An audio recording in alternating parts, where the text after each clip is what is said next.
The type of art movement used by our group in this artwork is minimalism.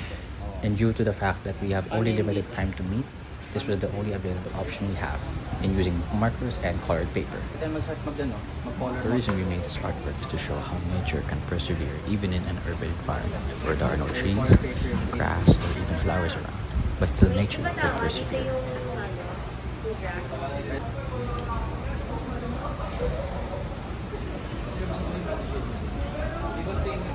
Yung ganda sa gata ng ano.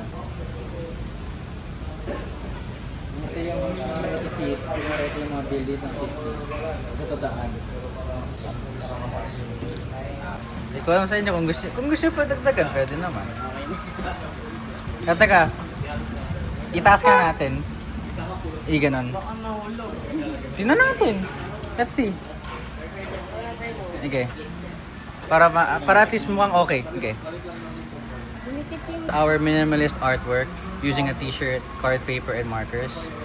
And we call this piece of this artwork Green in the City. It is a minimalist work.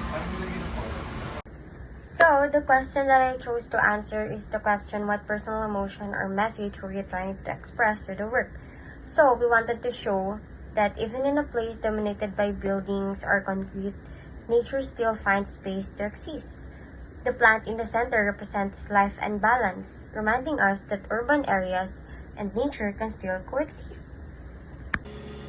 The question I picked was, what did I learn about using art as an expression?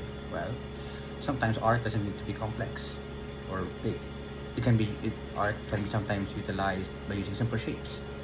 In our artwork, using simple shapes to show persevering nature in an urban environment.